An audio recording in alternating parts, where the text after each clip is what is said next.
बताओ अब हम क्या करेंगे? जिहान ने सच्चाई जान ली है। फरात और गुल का क्या होगा?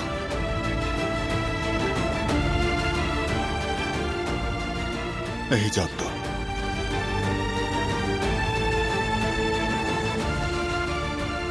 हमने अपनी पूरी कोशिश की।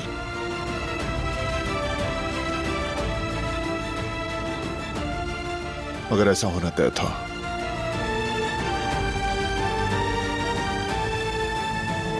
तो क्या हम हार मान लेंगे? क्या अब वो इस घर में नहीं रहेगा? हम उसके लिए कुछ कर नहीं सकते हैं? मेरे बस में इससे ज्यादा कुछ नहीं दिलान।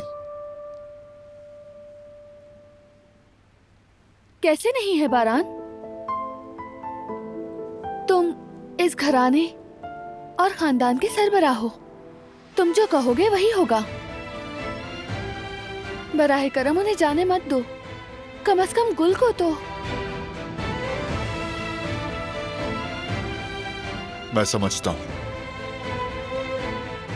लेकिन तुमने जिहान की हालत देखी है। अपने भाई को मजीद अजियत नहीं दे सकता मैं।